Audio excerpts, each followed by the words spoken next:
Good day, I'm Tamara McHale and this is your JIS news for Monday, December 7.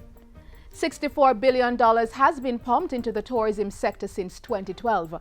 Prime Minister Portia Simpson Miller gave the confirmation on Wednesday as she opened the latest tourism investment in Ocho Rios. Right now, some 2,500 hotel rooms are under construction or to be opened soon. In addition to this, construction will commence soon on another 8,000 new rooms. As Jamaicans, we are proud to be commanding the confidence of major players in the global hospitality arena. Mrs. Simpson Miller also committed her government to continue to market Jamaica globally through the Jamaica Tourist Board. Mexican firm Palace Resorts invested $200,000 to refurbish and rebrand the former Sunset Jamaica Grand Hotel into the 5-star 730-room Moon Palace Jamaica Grand. Palace Resorts has since committed to investing another $300,000 into the island's tourism sector. As she welcomed the new tourism property, Mrs. Simpson Miller thanked Palace Resorts for employing 600 former staff of the Sunset Jamaica Grand Hotel. Meanwhile, the hotel room stock in the corporate area has increased with the opening of Courtyard by Marriott Hotel in New Kingston. The 129-room hotel opened last week with an investment of more than $25 million. Tourism Minister Dr. Wickham McNeil says it's a welcomed addition to the number of rooms available to persons visiting Kingston. The hotel is the third to be built in the English-speaking Caribbean under the Marriott brand. It boasts more than 1,900 square feet of meeting room space. Approximately 98% of the hotel's rooms have already been booked.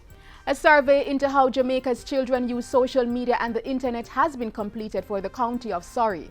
Children's advocate Diane Gordon Harrison made the disclosure at a youth and children community meeting in Old Harbour last Thursday. We're now going through Middlesex and Cornwall, where we're seeking to gather information so that we can issue tips to students and parents, and also to expose to all how it is social media ought to be used responsibly, because it is here to stay. Thursday's community meeting was the second in a series being staged by the Office of the Prime Minister and the Ministries of Education, Justice and Youth and Culture. The aim is to give children and youth an opportunity to voice their concerns and to get answers on issues pertinent to them. While committing her government to safeguarding the interests of the nation's children, Prime Minister Portia Simpson Miller encouraged parents to take care of their children. Remember to listen to them, talk with them, never at them. Talk to them, never at them. Protect your children, respect them. Yes, respect them. Teach them positive values and healthy attitudes. Remember to set the right examples, because children live what they learn.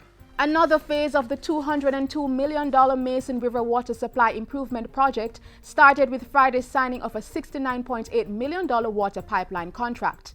The work to be done will consist of the construction of 4 kilometers of 200mm PVC pipeline, 9 kilometers of 100mm pipeline, and 2 kilometers of 50mm PVC pipeline within the Mason River and Shooters area. The project is expected to benefit hundreds of residents in Mason River and adjoining communities in Clarendon. Other works that have been done under the Mason River project include intake work and the installation of tanks and pump stations, all of which are already complete or significantly advanced. And finally, the York Castle High School in Brownstown, St. Ann officially launched its 6th form program recently. It means students on the North Coast now have more local opportunities to further their studies after matriculating from 5th form. Education Minister Reverend Ronald Thwaites pledged his ministry's support for the program, as well as for the construction of a new block to accommodate more 6th formers. It is a sign of a school that is growing up, of mature achievement and good purpose. I am pledging that the Ministry of Education will help you with your 6th form block. A total of 142 students are in the program, with 91 students in lower 6th and 51 in upper 6th form. And that's it for JIS News today. I'm Tamara McHale. Thank you for watching.